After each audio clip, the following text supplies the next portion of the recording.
Hello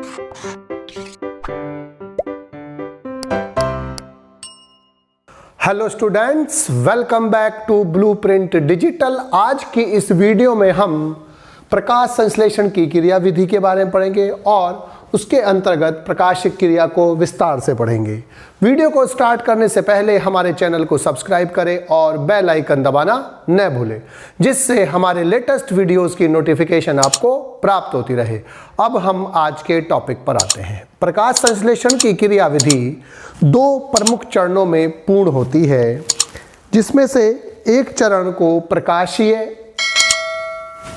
अभिक्रिया या प्रकाशिक क्रिया कहते हैं, जबकि दूसरे को अप्रकाशिक क्रिया कहते हैं।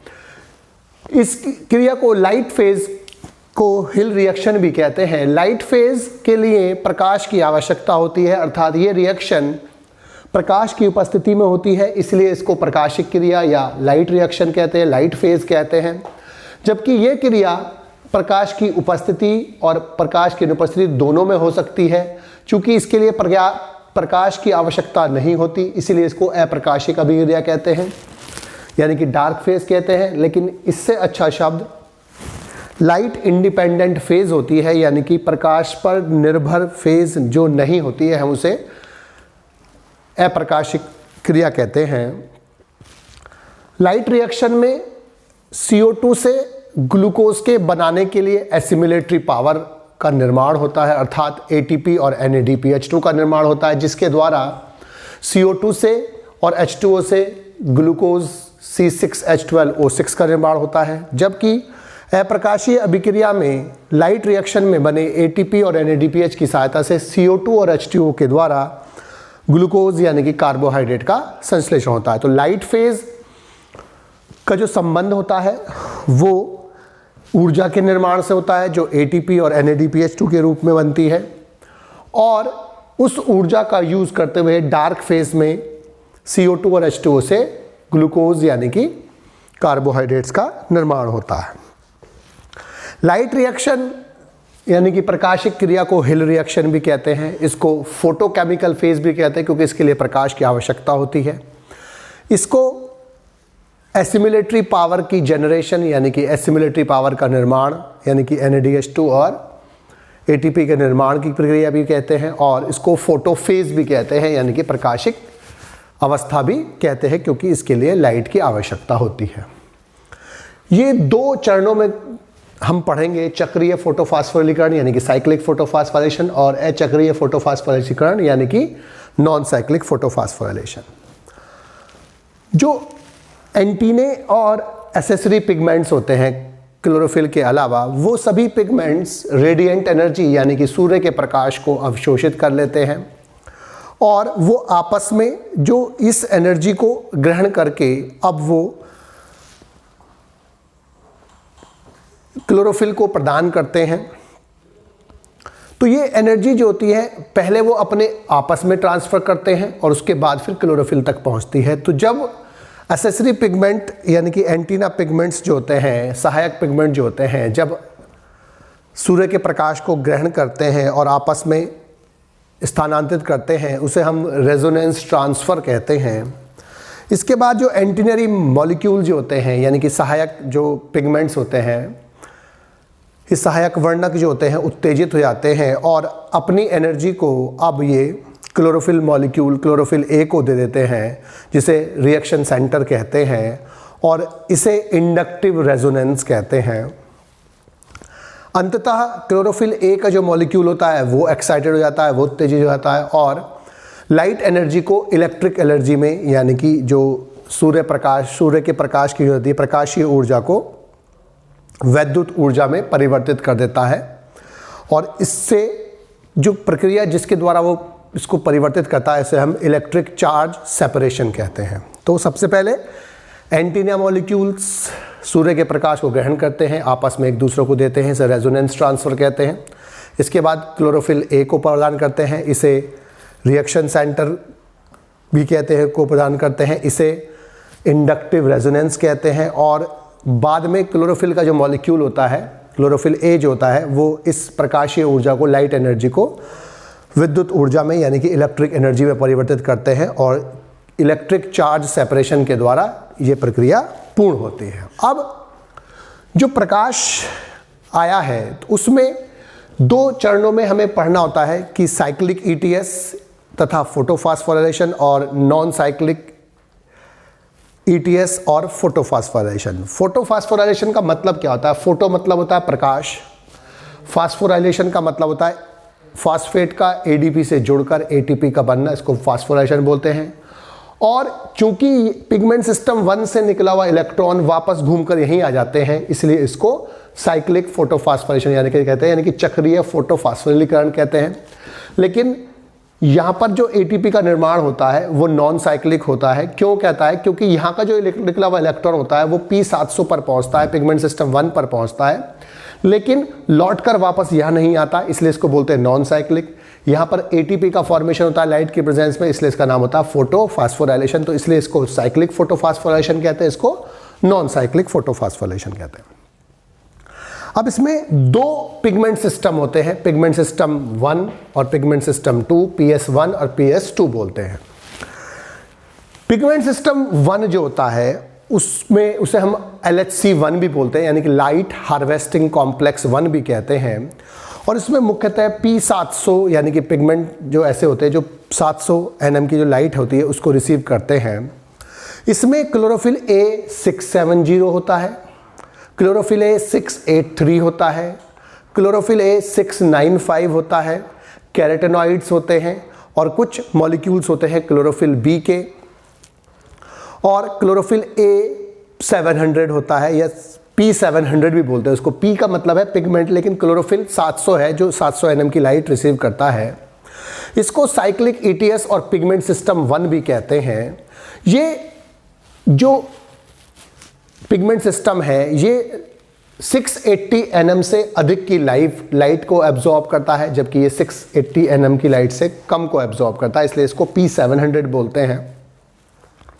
साइक्लिक ईटीएस में ऑक्सीजन का निर्माण नहीं होता है, जल का अपघटन नहीं होता, फोटोलाइसिस ऑफ वाटर नहीं होती है, कोई भी NADPH2 का फॉर्मेशन नहीं होता, यानी कि इस वाले स्टेप में कोई भी ऑक्सीजन नहीं बनती, कोई भी फोटोलाइसिस ऑफ वाटर नहीं होती, इसके अलावा NADPH2 का निर्माण भी नहीं होता है।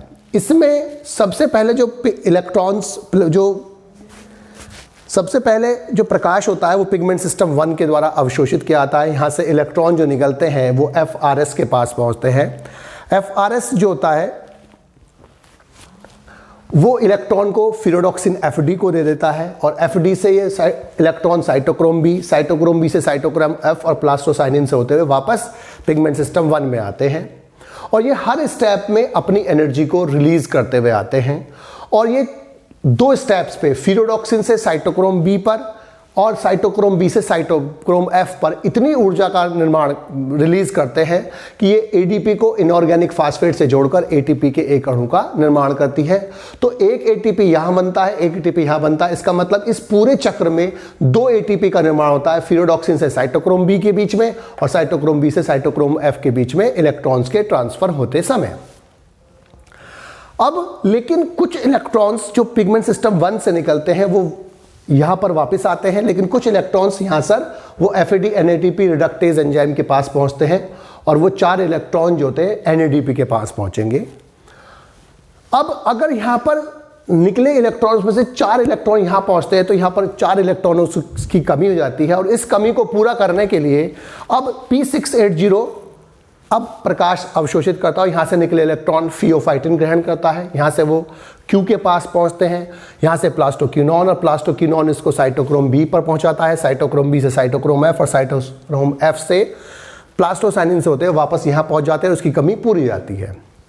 यहाँ पर जो निकला इलेक्ट्रॉन होता है वो यहाँ पहुँचता है, यहाँ से निकला हुआ इलेक्ट्रॉन यहाँ वापस नहीं पहुँचता, इसलिए इसको अचक्रीय यानी कि नॉन साइक्लिक बोलते हैं। और यहाँ से निकलने के बाद जब ये यहाँ पर पहुँच रहा है तो इस स्टेप में भी एक ATP का फॉर्मेशन होता है, इसलिए इसका नाम है नॉन साइक्लिक फोटोफॉस्फोराइलेशन। अब जब इसने इलेक्ट्रॉन इसको दे दिए P700 को, तो इस पर इलेक्ट्रॉन की कमी होती है। इसकी इलेक्ट्रॉन की कमी को पूरा करने के लिए जल टूटता है, Mn++ Cl- और Ca++ की उपस्थिति में वो 4OH और 4H आयन में टूटता है, और ये 4 H आयन जो होते हैं वो NADP के पास पहुँचते हैं, और NADP रिएक्शन करते हैं 2 NADP plus 4 electrons plus 4 proton, और ये मिलकर बनाते हैं 2NADPH2 या 2NADPH प्लस H। तो ये NADPH2 बनाते हैं। अब जो यहां पर जो OH निकला है वो OH से एक मॉलिक्यूल ऑक्सीजन और 2 मॉलिक्यूल H2O निकलते हैं और 4 इलेक्ट्रॉन निकलते हैं जो इस पिगमेंट सिस्टम सेकंड की कमी को पूरा कर लेते हैं। अब चूंकि यहां से निकला हुआ इलेक्ट्रॉन यहां वापस आता है, वापस यहां नहीं आ रहा है, इसलिए इसको नॉन साइक्लिक फोटोफॉस्फोरेशन कहते हैं। तो साइक्लिक फोटोफॉस्फोरेशन में एक ATP यहां पर, दूसरा ATP यहां पर बनता है, जबकि नॉन साइक्लिक फोटोफॉस्फोरेशन में एक ATP यहां बनेगा और साथ में यहां पर दूसरा जो मॉलिक्यूल बनते हैं वो 2 NADPH2 बनता है। तो यानी कि साइक्लिक फोटोफॉस्फोरेशन में एक मॉलिक्यूल, 2 मॉलिक्यूल तो ATP के बनते हैं, नॉन साइक्लिक में एक मॉलिक्यूल ATP और 2 मॉलिक्यूल NADPH2 बनता है। एक मॉलिक्यूल जो ये स्कीम होती है, जेड स्कीम बोलते हैं हम इसको, ये एक CO2 मॉलिक्यूल के लिए होती है, और जो फोटोसिंथेसिस की रिएक्शन होती है वो होती है 6CO2 प्लस 12H2O। इसका मतलब कि ये एक मॉलिक्यूल के लिए रिएक्शन है, तो जितना इसमें सब्सटेंस बन रहे हैं, तो साइक्लिक में कितना बन रहा है 2 ATP, और नॉन साइक्लिक में बन रहे हैं एक ATP प्लस 2 NADPH2। तो चूंकि 6CO2 यूज होते हैं तो इसमें 6 साइकिल चलती हैं, तो इसका मतलब इसके अंदर कितने बनेंगे नॉन साइक्लिक में 6 ATP प्लस 12 NADPH2, और साइक्लिक में बनेंगे 6 इंटू 2 12 ATP। तो कुल मिलाकर जो इस साइक्लिक और एसाइक्लिक नॉन साइक्लिक दोनों बनते हैं, टोटल जो एसिमिलेटरी पावर बनती है वो बनती है 18 मॉलिक्यूल ATP और 12 मॉलिक्यूल NADPH2, और ये NADPH2 और ये 18 ATP आगे जाकर CO2 और H2O से जोड़कर फोटोसिंथेसिस करने में हेल्प करते हैं, और NADPH2 को एक मॉलिक्यूल से 3 मॉलिक्यूल बनते थे, इसलिए टोटल मिला के ये कितने इक्विवेलेंट होता है 12 इंटू 3 इंटू 36 ATP के ये बराबर होता है, 18 ये होता है, तो टोटल मिलाकर 36 प्लस 18 54 ATP के ये बराबर होता है। 12 NADPH2 और 18 ATP एसिमिलेटरी पावर बनाते हैं, और ये एक मॉलिक्यूल ग्लूकोज के बनाने के लिए यूज होते हैं डार्क रिएक्शन में। और जो प्राइमरी एक्सेप्टर होता है नॉन साइक्लिक फोटोफॉस्फोराइलेशन में वो प्लास्टोक्विनोन होता है, और रिसेंटली फियोफाइटिन को माना जाता है कि ये प्राइमरी एक्सेप्टर होता है। प्लास्टोक्विनोन जो होता है वो लिंक करता है नॉन साइक्लिक को साइक्लिक से, और फाइनल एक्सेप्टर जो होता है वो NADP होता है, इसे हिल रिजेंट बोलते हैं। और इस नॉन साइक्लिक के अंदर जो साइक्लिक ETS है उसमें एनर्जी जो होती है वो फ्लो होती है फ्रॉम पिगमेंट सिस्टम सेकंड से पिगमेंट सिस्टम 1 की ओर। तो इस प्रकार से ATP का निर्माण होता है, NADPH2 का निर्माण होता है, जो साइक्लिक फोटोफॉस्फोराइलेशन और नॉन साइक्लिक फोटोफॉस्फोरेशन के अंदर बनते हैं और वो आगे जाकर यूज होते हैं। अब जो फोटोफॉस्फोराइलेशन है उसको एक्सप्लेन करने के लिए कीमो-ऑस्मोटिक थ्योरी दी पीटर माइकल ने। उन्होंने कहा कि जब ETS होता है, इलेक्ट्रॉन ट्रांसपोर्ट चेन होती है फास्फोराइलेशन में, तो जो NADPH2 बनते हैं तो वहाँ पर जो ETS में जो फोटोसिंथेसिस में जब ETS होती है तो कंसंट्रेशन जो होती है H आयन की वो बढ़ जाती है थाइलेकोइड ल्यूमेन में। जो थाइलेकोइड होते हैं, ये थाइलेकोइड है और इस थाइलेकोइड के अंदर ये इसकी ल्यूमेन है, यानी कि इसकी गुहा है। तो ये बाहर की तरफ स्ट्रोमा होते हैं, तो स्ट्रोमा से H प्लस आयन इसके ल्यूमेन में अंदर प्रवेश करते हैं प्रोटीन्स की सहायता से जो उसकी मेम्ब्रेन पर होते हैं, और जब ये अंदर आते हैं H आयन, तो इस H आयन के अंदर आने के कारण यहाँ पर जो ल्यूमेन है उसमें H आयन की कंसंट्रेशन बढ़ने लगती है। और नॉन साइक्लिक में जो H आयन अंदर आते हैं उसमें वो 3 जगह से आते हैं। पहले एक तो ये होता ही है कि जो स्ट्रोमा से H प्लस आयन अंदर आ रहे हैं, दूसरा जो प्लास्टोक्विनोन होता है वो शिफ्ट करता है H आयन को, तीसरा जो एच आयन जो होते हैं NADP रिडक्टेज से यहाँ पर जो एच आयन का यूज हो रहा है, तो NADP रिडक्टेज जो यूटिलाइजेशन होता है H+ का स्ट्रोमा में, तो जो यहाँ पर जो यूज हो रहा है इसके कारण यहाँ पर इन 3 कारणों से एच आयन की सांद्रता बढ़ती है। अब जो एच आयन की सांद्रता का जो अंतर होता है, इस अंतर के कारण, डिफरेंशियल कंसंट्रेशन के कारण, अब यहां पर प्रोटॉन ग्रेडियंट यानी कि प्रोटॉन प्रवणता विकसित होती है और साथ ही साथ इलेक्ट्रिक पोटेंशियल यानी कि जो वैद्युत जो विभव है वो विकसित हो जाता है। और जो इलेक्ट्रिक पोटेंशियल यानी कि वैद्युत विभव और जो प्रोटॉन ग्रेडियंट है यानी कि प्रोटॉन प्रवणता है, दोनों मिलकर बनाते हैं प्रोटॉन मोटिव फोर्स यानी कि प्रोटॉन गतिदायक बल। और जो ये प्रोटॉन मोटिव फोर्स होता है, इनको वो इस जगह पर एच आयन को रखने के लिए मना करता है और उसको रहने नहीं देता और उसको बाहर निकालने की कोशिश करता है। और यहां पर एक मॉलिक्यूल होता है,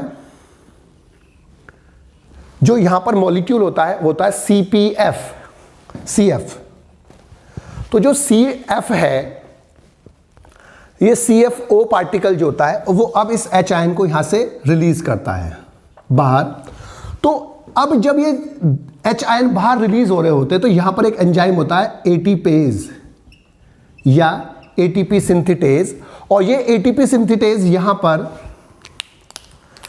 ADP को इनऑर्गेनिक फास्फेट से जोड़कर ATP बनाने में सहायता करता है। और जो एच आयन, 3 एच आयन जब यहां से बाहर निकलते हैं तो एक ATP का संश्लेषण होता है, और कुछ साइंटिस्ट कहते हैं कि यहां से जब 2 एच आयन या 2 प्रोटॉन बाहर निकलते हैं तब एक ATP का निर्माण होता है। तो फास्फोराइलेशन के लिए पीटर माइकल की जो कीमोऑस्मोटिक थ्योरी है उसके अनुसार कि ल्यूमेन में एच आयन जब अंदर आते हैं तो लगातार अंदर आने से बाहर और अंदर में एच आयन की जो सांद्रता है उसमें अंतर आ जाता है। इसके कारण जो 2 चीजें क्रिएट होती है, एक तो प्रोटॉन ग्रेडियंट यानी कि प्रोटॉन प्रवणता और दूसरा वैद्युत विभव यानी कि इलेक्ट्रिक पोटेंशियल, और दोनों मिलाकर बनाते हैं प्रोटॉन मोटिव फोर्स यानी कि प्रोटॉन गतिदायक बल। और प्रोटॉन मोटिव फोर्स अब इन एच आयन को यहां से बाहर निकालता है स्ट्रोमा में और CFO पार्टिकल से निकालता है। और जब ये 3 एच आयन बाहर निकलते हैं तो यहां पर जो एटीपेज एंजाइम होता है वो ADP को इनऑर्गेनिक फास्फेट से जोड़कर ATP बनाता है। और कुछ साइंटिस्ट कहते हैं कि 3 प्रोटॉन की जगह 2 प्रोटॉन जब बाहर निकलते तब एक ATP का निर्माण होता है। बच्चों, आज की इस वीडियो में बस हम इतना ही पढ़ेंगे। हमारी इस वीडियो को आप लाइक करें और अपने दोस्तों के साथ शेयर करें। यदि आपका कोई डाउट है तो आप हमें कमेंट करके बता सकते हैं। इस अध्याय को और अच्छे से पढ़ने और समझने के लिए आप चित्रा प्रकाशन की बुक एक्टिव जीव विज्ञान की सहायता भी ले सकते हैं।